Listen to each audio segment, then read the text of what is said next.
Somos BM Online. Conectate con nosotros. Bueno, tenemos un invitado importante, de lujo también. Él es un diputado, él es ingeniero electromecánico y político paraguayo que se desempeña como diputado nacional, ya dije, por el Departamento Central desde el 30 de junio del 2023. Tiene un reconocido liderazgo ahí en el Parlamento, en la Cámara Baja sobre todo, y está al tanto de lo que pasa y está más que actualizado. Así que Raúl Benítez está con nosotros, es miembro de la Alianza Encuentro Nacional y ha manifestado su oposición al gobernante Partido Colorado, criticando la corrupción y proponiendo mejoras en servicios públicos. Y el año pasado impulsó el proyecto COAPE, dirigido a transformar edificios estatales vacíos en viviendas para abordar la crisis habitacional acá en Asunción. Qué interesante esta propuesta. No sé si corre, no corre, te apoyan o no te apoyan. Pero en fin, señoras y señores, con nosotros el ingeniero, docente y diputado nacional Raúl Benítez. ¿Cómo está, Bruno? Muchas gracias. ¿Cómo te va? ¿Qué nivel? Tremendo recibimiento. ¿Cómo te recibe la gente? ¿Cómo te recibe la gente? Bueno, decime, el diputado Raúl Benítez, que está con nosotros, ha instalado en la agenda pública una grave denuncia sobre la existencia de un supuesto esquema de expedición de títulos universitarios. Ese es el monotema, ¿eh? Hay una universidad sudamericana que está en boca de todos y estos títulos universitarios son irregulares. De eso se trata. Acá en Paraguay, vinculado a universidades privadas y al propio Estado. El caso tomó fuerza a partir de la polémica en torno al senador Hernán Rivas, quien fue sobreseído por la justicia en una causa por presunto uso de título falso debido a la prescripción del delito, lo que generó fuertes críticas sobre un posible blanqueo, entre comillas, de documentos irregulares. Según el diputado Raúl Benítez, existiría una componenda, entre comillas, que permite registrar títulos en plazos imposibles, incluso en casos de personas que habrían cursado en tiempos inferiores a los exigidos o en edades incompatibles con estudios universitarios, lo que afirma nuestro invitado evidencia un sistema que no se combate porque genera beneficios políticos. ¿Cómo te va, Raúl? Y vamos directamente a este punto. ¿Qué está pasando y por qué perdura tanto este tema de ¿cómo que se llama? De este personaje? Hernán Rivas. Sí, ¿por qué? ¿Por qué perdura monotema, tanto? ¿cómo decir, Bruno? ¿Por qué perdura tanto? Impresionante. Bueno, primero que nada, agradecerte, Bruno, por la invitación. Siempre es un gusto venir acá a tu programa. Igualmente, sí. Para compartir sobre los diversos temas. Y bueno, así como mencionaste, el monotema, ¿verdad? La pregunta es cómo nosotros, 2 años después, 3 años después, seguimos hablando de Hernán Rivas. Seguimos en el mismo tema, ¿verdad? Y con todos los temas urgentes que hay, nosotros hace 3 años estamos hablando de un tipo que impresionante. Una locura. Un título falso. ¿Tiene el título falso? Yo te digo, tiene un título falso. Hernán Rivas tiene un título falso, es un abogado MAU. Nunca pisó un aula de la carrera de Derecho. ¿Y hay mafia de títulos falsos? Digamos, hay toda una componenda, como bien dijimos acá. Nosotros hace 2 semanas, de forma irónica, vamos a decir, llevamos una impresora al Congreso. Como una impresora de títulos, le decíamos nosotros, como para hacer una ironía de lo que ha pasado con Hernán Rivas y de lo que fue el fallo de la justicia en ese momento, ¿verdad? Y digo irónica porque esa escena, vamos a decir, fue incompleta. Porque una cosa es que uno imprima un título falso. Y otra cosa muy distinta es que el Ministerio de Educación y Ciencias te lo registre. O sea, entiéndase, te lo legalice y definitivamente lo ponga ya como un documento auténtico, ¿verdad? Entonces es imposible hablar de Hernán Rivas y de su título falso sin hablar de la componenda que tiene que existir dentro de las instituciones para que ese título tenga un curso legal, vamos a llamarlo. Sí. Entonces, acá Hernán Rivas no solamente tiene una protección de sus colegas dentro del Congreso, como vemos estos días, sí, sino que también Hernán Rivas tuvo una mano institucional por parte de funcionarios. ¿Por qué él tiene tanta importancia? ¿Por qué tiene tanta fuerza? La pregunta del millón, ¿verdad? ¿Por qué él está... Hay padrinos detrás de él poderosos? Y por un lado, yo siempre digo que Honor Colorado hace una protección a los suyos porque uno de sus mayores activos, de su mayoría, es la impunidad. O sea, siempre que ellos tengan que ceder la impunidad de uno de sus jugadores para su movimiento interno, para el alineamiento de los demás dentro de sus filas, es un mal mensaje romper esa impunidad. Entonces, siempre hay como un corporativismo porque es un movimiento que te ofrece negocios, te ofrece cosas y te ofrece entre eso que tranquilo, si vos tenés un problema judicial, acá se soluciona. Acá se soluciona. Entonces, cualquiera sea el jugador, hay una protección automática tomando como base ese pilar. Ahora, ¿por qué Hernán Rivas? En el caso particular. En el caso particular, Hernán Rivas, por un lado, el padre es intendente. Al padre no se le interviene la municipalidad. ¿El padre es intendente de qué localidad? De María Auxiliadora. Allá en el sur es, en Itapúa es. De Tomás Romero Pereira, perdón. De Tomás Romero Pereira en Itapúa. En Itapúa. En Itapúa, él es intendente de esa ciudad, ¿verdad? Y él, por ejemplo, ya hace tiempo, más de un año, se está pidiendo ya la intervención del municipio. No es que se rechazó la intervención, ni siquiera se toca la intervención. Ni siquiera se toca la intervención de su municipio en Cámara de Diputados. Eso ocurre con el padre de Rivas. O sea, este chico Rivas, porque es joven, nació ahí en esa localidad, digamos. Nació en Tomás Romero Pereira. En Tomás Romero Pereira. Él nace en Tomás Romero Pereira. Hernán Rivas nace ahí y el padre es Hernán Isidro Rivas Román, es el padre. Así mismo. Entonces, él es el intendente. Él es el intendente. Él es el intendente. Actualmente intendente de Tomás Romero Pereira. Es un distrito de Tomás Romero Pereira. Así mismo. Y este intendente hoy no tiene intervención, entonces nosotros entendemos que por ahí radica el poder. Y es intocable este señor también. Es intocable también el señor. Y a esto, Bruno, nosotros le sumamos otro pilar de por qué se lo protege. A ver. El castillo del naipe de los títulos falsos. O sea, Hernán Rivas vino a valerse de una estructura de títulos falsos que ya existía. No es que cuando Hernán Rivas nace... la cuestión de los títulos falsos. Exacto. O sea, Hernán Rivas viene a valerse ya de una estructura bien instalada, bien aceitada, que funcionaba bien. Y hay una universidad, ¿es la sudamericana? La sudamericana. En este caso, la sudamericana.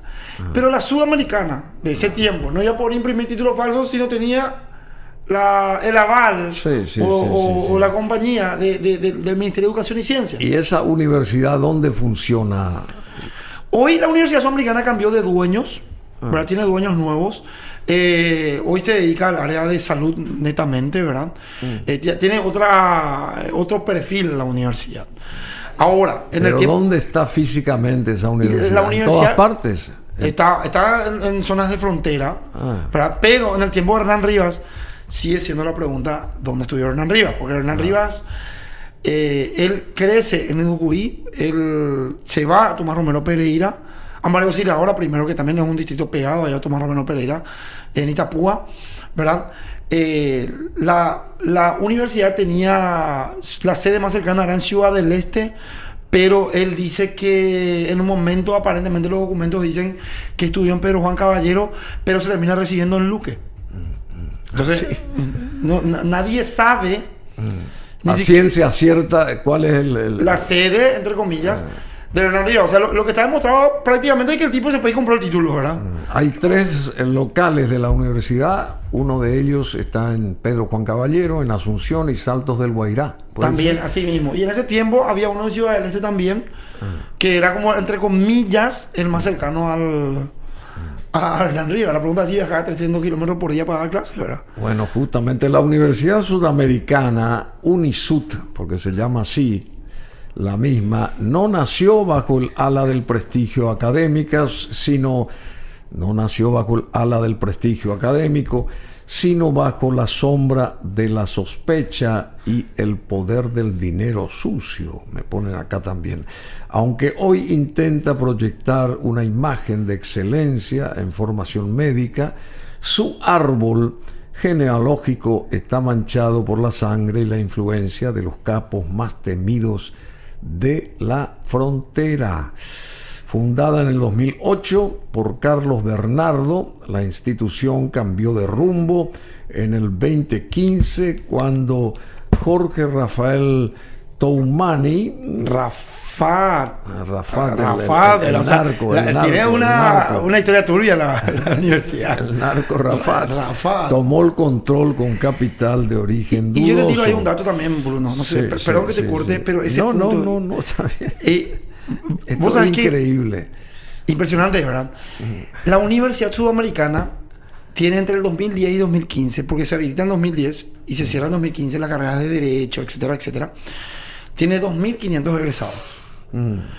Vamos a tomar el índice de egresados de la Universidad Nacional de Asunción. En la UNA, vos tenés por cada...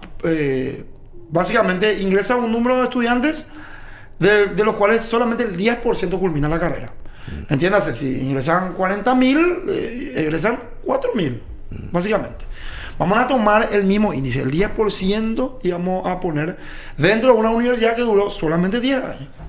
Quiere decir... O sea que hoy ya no está esa universidad. No está esa universidad. En Derecho no existe. Quiere decir que esa universidad en esos 5 años tuvo que tener 25.000 estudiantes. 25.000 estudiantes, suponiendo que solamente el 10% egresó, ¿verdad? Que son 2.500. Y ahí tiene un poco de sentido lo de Rafat y otras cuestiones, porque claro, ¿quién controlaba seguramente la cantidad real de estudiantes, ¿verdad? O sea que hay un entramado bastante turbio que hoy se aprovecha todavía. ¿Por qué? Porque como no hay documentación, no hay trazabilidad de los documentos de esa universidad, claro, yo hoy mismo me puedo ir a llegar a un acuerdo seguramente en el MEC, pedir que me impriman el título y que digan que yo estudié entre el 2010 y 2015. ¿Y te hacen así nomás? Y eso nosotros creemos que sigan haciendo hoy. ¿Por qué creemos que sigan haciendo hoy? Porque el año pasado, en el 2025, en medio de todo este escándalo de Hernán Rivas, se volvieron a registrar 5 títulos de abogado de la Sudamericana. 5 títulos de abogados. Sí, de la Sudamericana. ¿Qué quiere decir eso? Que tuvieron que haber estudiado entre el 2010 y 2015. O sea, gente que supuestamente nunca registró su título viene apareciendo 10 años después a decir, yo fui estudiante de la Sudamericana de Derecho, y se le volvió a registrar ante el MEC. Yo lo que no entiendo, que hay gente amiga y que conoce mucho, influyente también en la política y en el conocimiento, el caso de ¿cómo que se llama? Este señor Euclides Acevedo, y el caso también del mismo Oscar Rodríguez Kennedy, el caso del padre de Nenecho, que es un profesional de larga data que pasó de ser Oscar Rodríguez Kennedy al papá de Nenecho. El papá ahí en el mundo judicial, digamos, porque esta gente, este último creo que fue rector y Euclides fue decano. ¿Y cómo ellos avalan estos títulos con la firma de ellos? Así como, y nadie consulta, nadie controla, nadie le dice usted puede firmar, no puede firmar, atención que... ¿Cómo se hace eso? Y a mí me parece ofensivo, porque ellos declararon ante Fiscalía que la carrera se cierra en 2016, ¿verdad? Y Rodríguez Kennedy justamente estuvo declarando estos días que él fue obligado a firmar los títulos. Obligado, sí. Que ellos ya no tenían la documentación de respaldo, que ellos tenían que acatar ya los que entre comillas fueron estudiantes en ese tiempo, y tenían que firmar su título, ¿verdad? Y a mí esa declaración me pareció ofensiva, Bruno, porque ¿quién es lo que firma algo que no está respaldado? Sí, por eso. O sea, se supone que cuando le llega a estos señores estos títulos ya están repasados, fiscalizados, ya organizados, no sé, revisados, no sé si me entiendes. Entiendo, claro. Entonces ya estampan nomás la firma automáticamente, pero alguien tiene que decidir qué firmar y qué no firmar, ¿verdad? Totalmente. Tiene que haber un mínimo filtro. O sea, ellos en su defecto tuvieron que haber dicho por lo menos, no, vos sabes que nosotros teníamos un equipo, este equipo fue el que nos demandó, o esto se dio así, el traspaso se dio de esta manera. Pero no, ellos se limitan a decir que ellos tenían que irse a firmar nomás luego ya porque ya estaba todo, ¿verdad? No, ¿y qué pasa con los documentos de respaldo documental? No, todo el respaldo documental ya se perdió porque después de 5 años ya no es necesario, ya no es obligatorio tener el respaldo documental dentro de la universidad. O sea, rompen, tiran, desaparecen, queman. No sé. Es una locura. El ex decano de la Universidad Sudamericana, me parece que es rector acá. No, el decano fue Rodríguez Kennedy y el rector fue Euclides. Ah, sí, al revés. Entonces, al revés fue. El ex decano de la Universidad Sudamericana, Óscar Rodríguez Kennedy, sostuvo que él estaba obligado, entre comillas, a firmar el título del senador Hernán Rivas, porque en caso contrario iba a afrontar un juicio. Nos presentaron el pescado podrido todo hecho, asegura este doctor. Yo creo que comieron con gusto. Rodríguez Kennedy, comieron con gusto. Ah, y Euclides fue rector entonces de la universidad. Y más a mi favor, entonces, ¿cómo él no va a revisar lo que firma? ¿Cómo él no va a hacer un cambio? O sea, yo no sé, es como que yo me compré un auto. Y no se puede anular eso, por ejemplo, sí. Lo que podría hacer la Corte Suprema de Justicia es revocar la matrícula de abogado de Rivas, por ejemplo. Sí. ¿Verdad? Ahí ya queda prácticamente sin utilidad. Ahora, el tema es que la Corte tampoco lo hace. La Corte no hace eso. Y ahí es donde nosotros creemos la tercera pata, Bruno, que es, como mencionábamos hace rato, la tercera pata de la protección de Rivas se basa en que el esquema de títulos falsos es muy grande, ¿verdad? De hecho, estos días publicábamos que la Sudamericana, como te mencioné, fueron 2.500 egresados, de los cuales 406 fueron abogados. Nosotros agarrando esos 400 abogados, los separamos, mirando un poco si estaban o no en la función pública. De los 406 abogados, 144 se encuentran dentro de la función pública. Es decir, 1 de cada 3 abogados egresados de la Sudamericana forman parte de la función pública. Un número bastante alto. 44 de ellos están en la Corte Suprema de Justicia. 44 de ellos están en la Corte Suprema de Justicia. 34 están dentro del MEC, el Ministerio de Educación y Ciencias. O sea, los que tienen que controlar la legalidad del título de la Sudamericana tienen 34 en sus filas. Son los del MEC. Sí, de por ahí tenemos a un egresado de la Sudamericana habilitando títulos de la Sudamericana. Entiendo. Este país capaz de todo. Y decime, y en el plano político, ¿quiénes se benefician con todo esto? ¿Cómo está el esquema según la investigación que ustedes llevan adelante? Me parece que acá el caracú está en el financiamiento de las campañas, ¿verdad? Primero, financiamiento de campañas, y segundo, en las mejoras salariales. O sea, en la función pública, vos estás contratado, nombrado, pero tu mejora salarial se puede dar en la medida que vos sumes títulos. No importa ni siquiera la naturaleza de tu trabajo respecto al título que tengas. Porque lo que necesitas de repente es un cartón que te ayude a mejorar tu salario, ¿verdad? Pasan las entidades binacionales, pasan a diversas instituciones públicas. Entonces nosotros entendemos que lo de los títulos falsos y ese alto número de funcionarios públicos que tiene títulos de la Sudamericana, por ejemplo, obedece a que mejoraron su salario gracias a ese título, ¿verdad? ¿Y esa universidad por qué no continúa? ¿Qué pasó? Porque la Sudamericana intervenía en el año 2014 por estas denuncias sí, claro, por eso. Del narcotráfico. ¿Y desaparece por eso? No desaparece. Hasta hoy sigue funcionando, ya con nuevos dueños, nueva cara, cambió su perfil, ¿verdad? Hoy está acreditada, tiene carreras acreditadas, o sea, estuvo trabajando de forma más responsable los nuevos dueños, ¿verdad? Pero en el 2014 se interviene en la Sudamericana, ¿verdad? El CONE interviene en la Sudamericana, ellos hacen un informe, que yo te comento solamente 3 puntos, ¿verdad? En la sede de Fernando de la Mora, En la cena de Fernando de la Mora de la Sudamericana de ese tiempo, una de las observaciones es que había plurigrado. ¿Vos te acordás del plurigrado? Sí. En el interior, de hecho hasta hoy sigue habiendo plurigrados, ¿verdad? Como no tienen la maestra o el maestro que cubra cierto grado, entonces le meten a todos los chicos en materias comunes, todos juntos en un aula, plurigrado. Bueno, la observación, por ejemplo, en la sede de Fernando de la Mora es que ellos tenían 10 carreras, pero todas las materias comunes se daban dentro de un solo aula. En un aula ellos daban todas las materias comunes.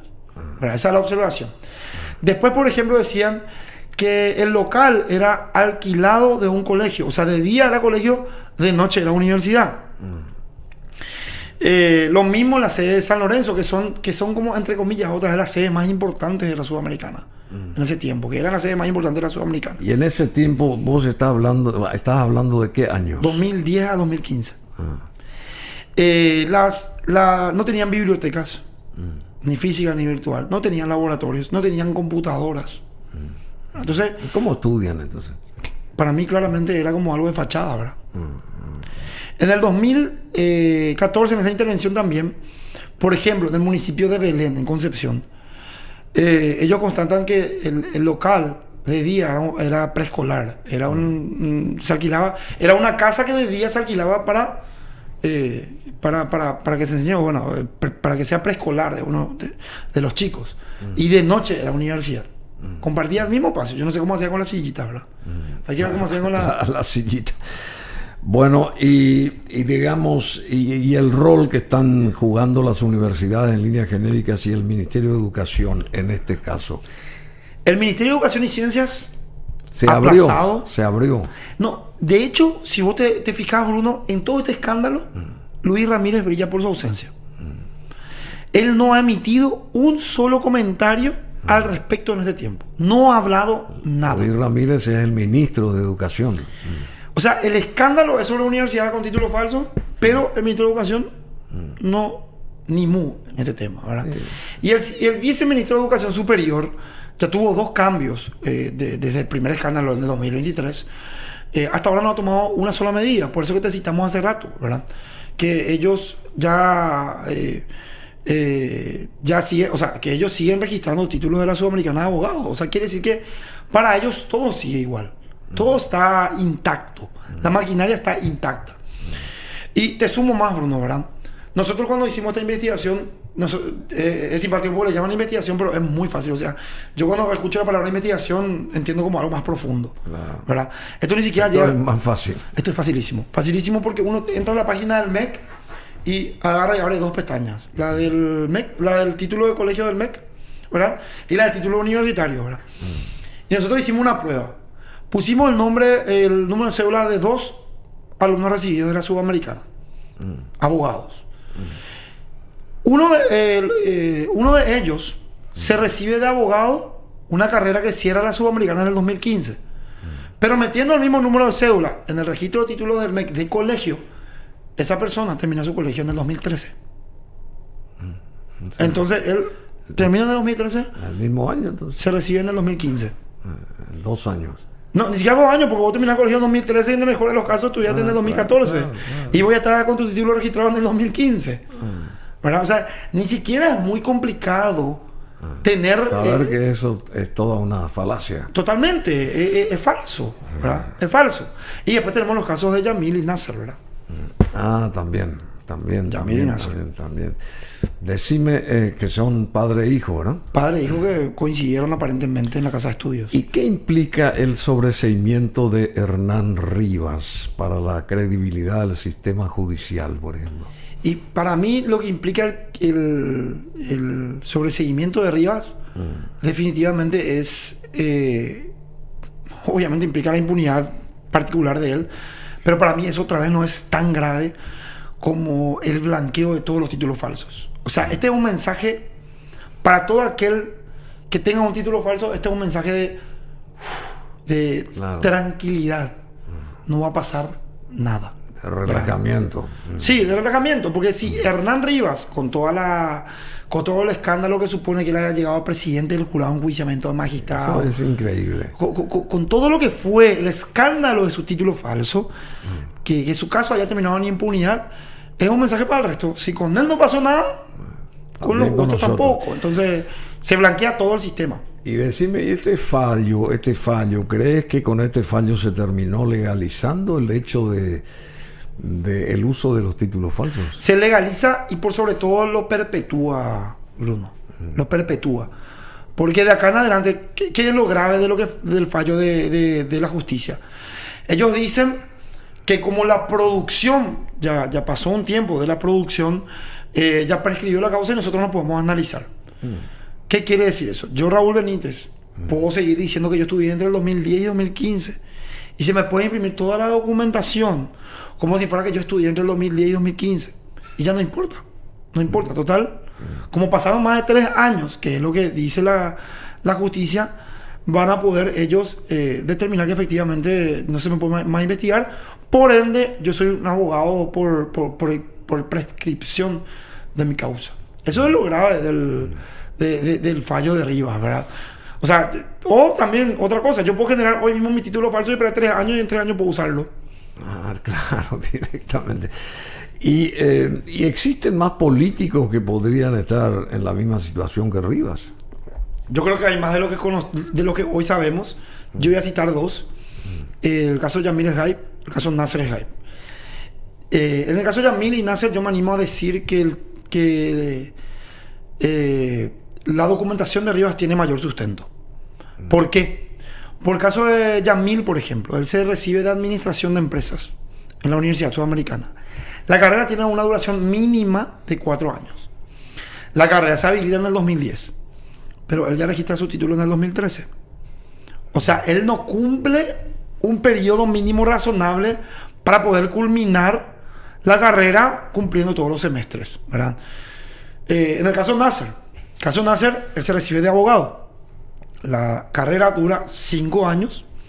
La carrera se habilita en el año 2010 también, pero él también ya tiene su título registrado en el año 2013. Se recibe antes de un tiempo prudencial para cumplir los 10 semestres más la tesis. Entonces, la documentación luego ya no puede cerrar, ¿verdad? Estaría bueno poder acceder a sus certificados de estudio, por ejemplo, para poder ver cómo acomodaron las fechas del certificado de estudio para que ellos puedan culminar la carrera en un tiempo previo al de la apertura de la propia carrera, ¿verdad? O sea, no cuadra. Entonces, ¿y quién organiza todo esto? Porque tiene que haber una organización, no es que ellos mismos hacen o firman o dejan de firmar o qué sé yo. ¿Quién orquesta esto? Porque... Y ahí es donde nosotros hablamos de una componente, Bruno, y yo tomo como ejemplo cuando a mí me tocó registrar mi título. A mí me toca ir al MEC a pedirme el certificado de estudio del colegio. Mi certificado de estudio que me da el MEC del colegio, yo me tuve que ya legalizar otra vez dentro de una oficina del MEC. Yo me acuerdo que... Toda la burocracia. Después vos te vas al rectorado de la universidad, te vas a ir a pedir a tu facultad tu certificado de estudio de facultad. De ahí te vas al rectorado para que el rectorado legalice así mismo, tu certificado de estudio de pasos ahí, que te dio la misma facultad. Ahí vos pedís, llevas ahora tu título que te dio la facultad, ¿verdad? Que no está registrado en el MEC, y dejas en el rectorado. Del rectorado pasa eso al MEC, o sea, toda la burocracia. Y ahí es donde se junta toda la documentación supuestamente. Y el MEC tiene que revisar tu certificado de estudio, revisa tu título, revisa tu ingreso, revisa cuando terminaste el colegio, revisa toda la documentación. Y el MEC mira a otro lado. Y por eso, o sea, si todo eso presentaron estas personas, quiere decir que la componenda está dentro del Ministerio de Educación y Ciencias. Pero eso va también en contra de todos aquellos que quieren formalmente hacer las cosas y seguir los pasos correctos y qué sé yo, porque esto que vos estás dando a conocer acá, o habrás dicho en otras emisoras también en otros momentos, tira por tierra la legalidad del sistema. No sé si me entendés. Entiendo, Bruno. Y por sobre todo también, puedo usar un mal término, ¿verdad? Se cagan en el esfuerzo de la gente. Claro, en este país tener un título universitario O sea, nosotros cuando nos recibimos, cuando me recibí, por ejemplo, para nosotros siempre somos como los privilegiados dentro del sistema educativo. Porque es todo un evento familiar cuando vos te recibís, ¿verdad? ¿Por qué? Porque no es muy común por los costos que tiene, por el esfuerzo que implica para las familias, por todo el esfuerzo que tienen que hacer culminar una carrera, ¿verdad? Entonces, esto viene a escupir sobre la gente que primero tiene que esforzarse para poder terminar la carrera. Después están los que no terminaron la carrera por una cuestión económica. Pasa mucho que vos tenés tu compañero, de repente tiene un hijo, tiene que sostener a su familia. Sí, eso pasa frecuentemente. Frecuentemente tiene que dejar la carrera. Después están los padres, ¿verdad? Que muchos hipotecan todo, ¿verdad? Para poder ver a su hijo estudiar. Para respaldar al hijo, sí. Imagínate. Claro. Entonces, estamos hablando de todo lo que existe en torno a un esfuerzo, a veces hasta colectivo, para que un chico de una familia se reciba. Familias enteras que de repente tienen por primera vez un profesional, y esto es un evento familiar, ¿verdad? Muy bien lo que decís. Decime, y vos que estás en la Cámara de Diputados, cuando vos exponés, habrás expuesto esto, ¿verdad? Ahí sí, expusimos varias veces. ¿Y qué sentís vos respecto a los colegas que vos tenés ahí? ¿Qué dice la gente? ¿Mira a otro lado, no te atiende, te aplaude, te discute, qué sé yo, no sé, te enfrenta, por decir, no sé? Yo creo que hoy es el mejor término, porque ellos hoy ya no le defienden. O sea, yo todas las veces que ya hablo de Rivas, nadie sale más en su defensa así en la sesión, como sí pasa en otros casos. Hay como un clima de vergüenza, ¿verdad? Hay como un clima de vergüenza, pero al mismo tiempo el peso de la mochila que no se pueden sacar de encima. El peso. Sí. Como que tienen la mochila, ellos cargan con Rivas, en el sentido de que... ¿Ellos quiénes son? El oficialismo. Los colorados. Los cartistas principalmente.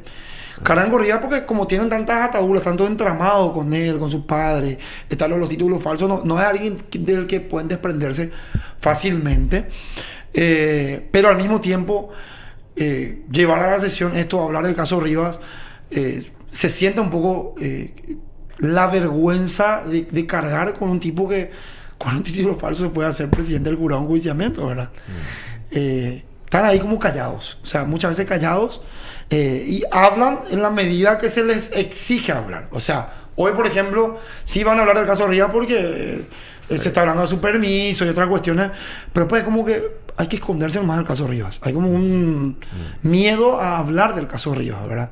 Pero también una falta de pantalones para poder asumir una decisión firme y sacarlo ya al señor Rivas del Senado definitivamente, ¿verdad? ¿Cómo se puede dar vuelta a la página, concluir esto, no sé, de alguna manera? Porque es insufrible estar escuchando esto y que se paren todas las cuestiones importantes del país. Totalmente. Por este caso de una persona que evidentemente no tiene ni que ser nombrada y porque se insiste como noticia, una cosa que sí, fue noticia, o es noticia, pero ya otra cosa mariposa. ¿Por qué insistir algo que no se puede solucionar de alguna manera? Porque hay que ver de dónde se origina esto, y quiénes fueron los que hicieron esto, orquestaron esto, todo lo que dije antes, cómo comenzó esto, digamos, y quiénes se plegaron a esto, y por qué no se... qué sé yo, si hubo un pecado o varios pecadores, bueno, que paguen sus cuentas, estos pecadores, que paguen sus cuentas, y a otra cosa mariposa, vuelvo a insistir. Vos sabés que, Bruno, yo coincido plenamente contigo, o sea, Ipucuma, ¿verdad? Claro. Ipucuma, ya está, ya basta, ¿verdad? Y creo que el oficialismo... ustedes mismos que están ahí en el Parlamento estarán podridos. No, estamos podridos, porque realmente... Tema. Y encima... te digo algo, ¿verdad? Para mí también, perdón el término, pero un embole abordar tanto el caso de Rivas, porque vos me preguntabas a mí qué es lo que yo quiero con este tema, quiero desmontar la estructura.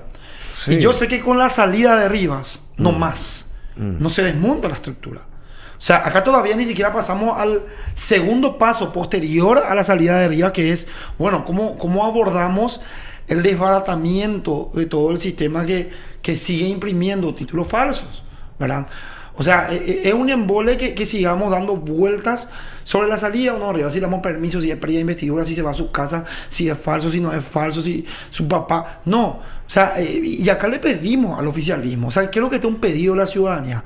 Señores, hay temas demasiado importantes que se están posponiendo por un idiota que está marcando la hoja de ruta de toda la... o que está marcando la agenda pública. ¿Qué edad tiene este señor Rivas? Ha de tener, yo creo que 37 años aproximadamente ha de tener. 37. Sí. Parece más joven, o sea, 37 años. ¿Y qué capacidad tiene él? Bueno, ese ya no sé. ¿Vos no hablaste nunca con él? ¿No hablaste? Nunca escuché su voz. Nunca escuchaste su voz. La única vez que lo escuché hablar fue cuando habló esa vez de la primera pérdida de investidura en el 2023, que dijo infórmenes, ¿verdad? En vez de informes. Eso fue lo que se me quedó grabado de su exposición, ¿verdad? Pero después él no es una persona que habla en el Parlamento, Bruno. O sea, él levanta la mano y ya. No. Que creo que fue su fortaleza para ser presidente del jurado de enjuiciamiento de magistrados. ¿Verdad? Que creo firmemente que esa era su utilidad para ahí, ¿verdad? Decime, y estos señores, Rodríguez Kennedy y también Euclides Acevedo, en este caso, nadie les consultó a ellos de cómo funcionaba esto y por qué ellos se prestaron para esto. La fiscalía les convocó a ellos. En el caso de Rivas, la fiscalía les cita a ellos para declarar, la fiscala, de lo que se filtró, ¿verdad? Porque uno no accede a la carpeta fiscal de lo que se filtró en los medios de comunicación. Ellos, y también lo que ellos mismos dijeron, que ellos supuestamente, esto que veíamos de Rodríguez Kennedy, que ellos supuestamente ya heredaron la lista o los supuestos egresados de la Universidad Sudamericana y que ellos supuestamente tenían que firmar nomás los títulos, que ellos no formaban parte del esquema, ¿verdad? Ellos se lavan las manos. Ahora, ellos se lavan las manos. Ellos se lavan las manos, ¿verdad? A los Poncio Pilato. Yo no, sinceramente no. Pero eso no puede ser. Claro, por omisión como mínimo. Por omisión como mínimo. O sea, ellos son los responsables de esto. Sí, porque vos firmás igual. O sea, vos no llegás. Yo lo comparo con una empresa, ¿verdad? Vos llegás a la empresa y te traen vos agarras la empresa a la mitad de la gestión, ¿verdad? Estuvo abierto 10 años y vos llegás y bueno, ¿qué hay para firmar?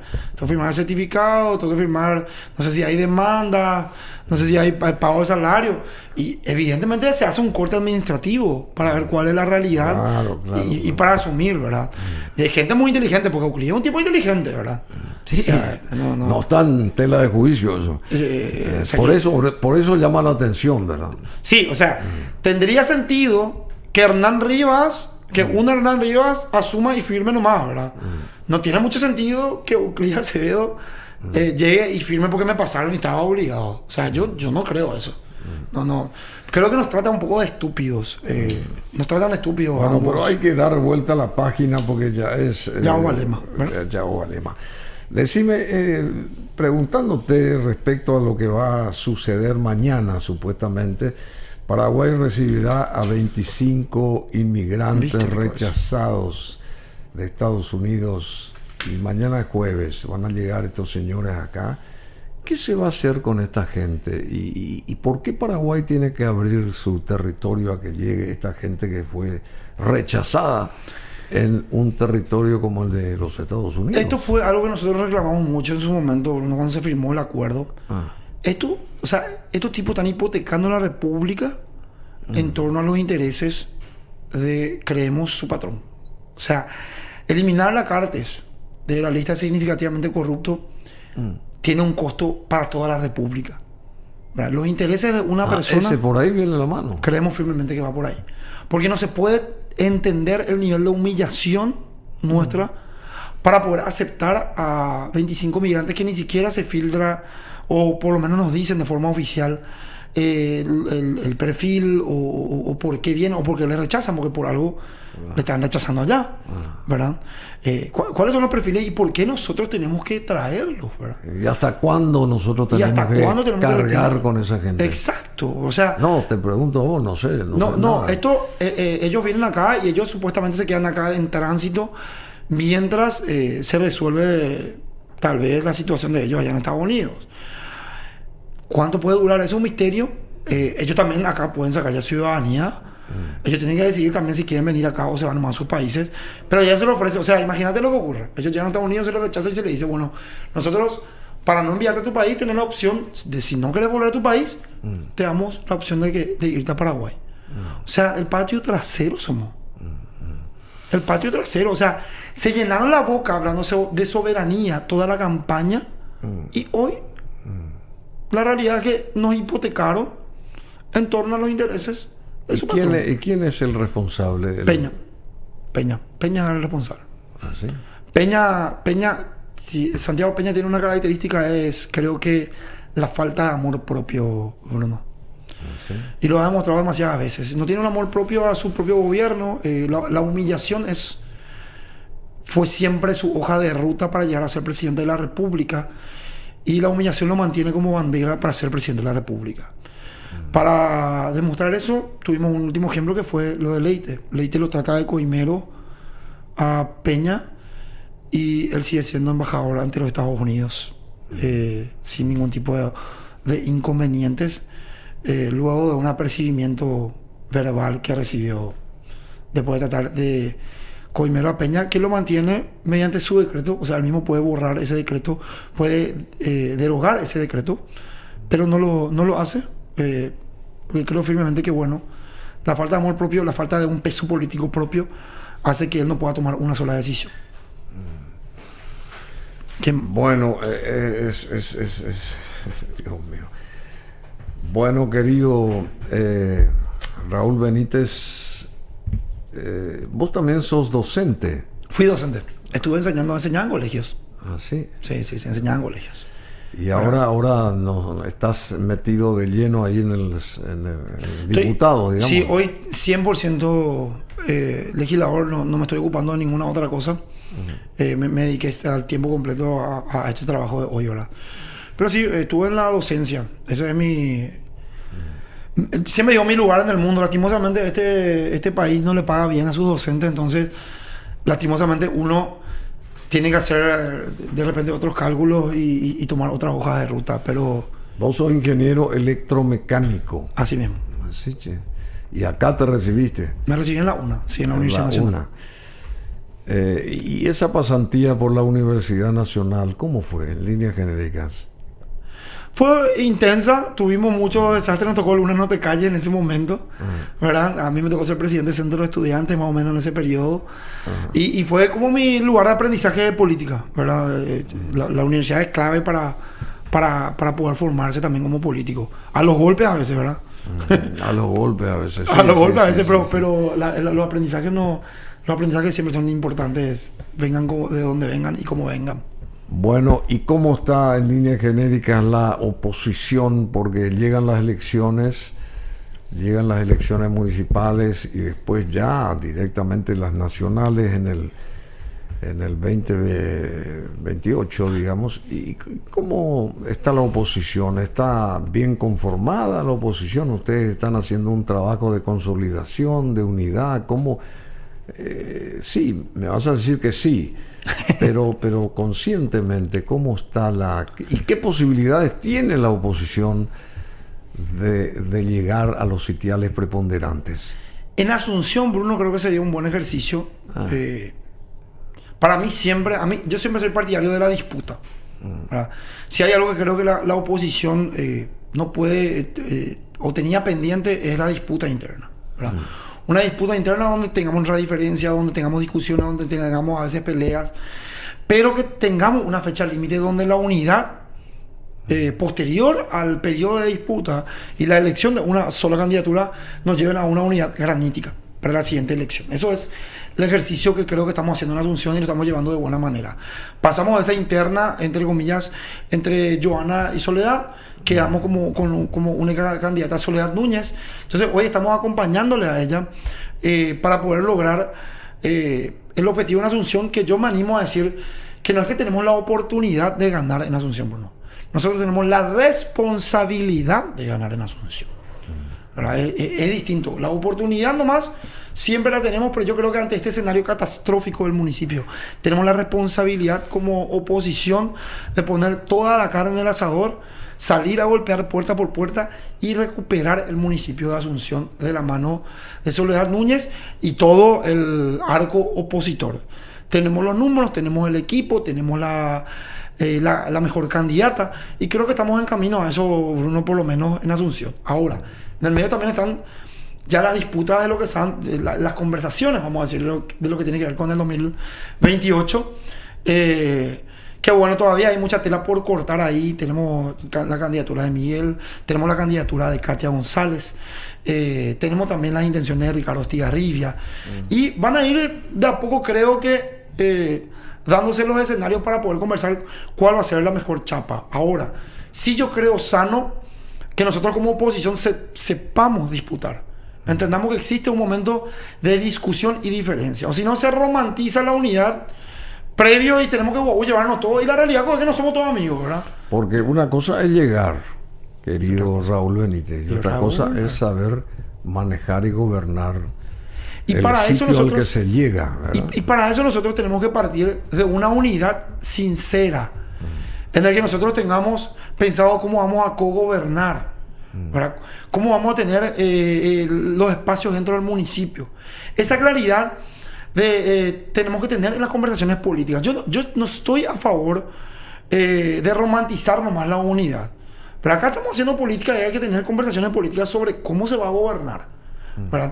Porque eso también ayuda a que nosotros, dentro de todas nuestras diferencias como oposición, tengamos un control mutuo o cruzado entre nosotros sobre la forma de gobierno.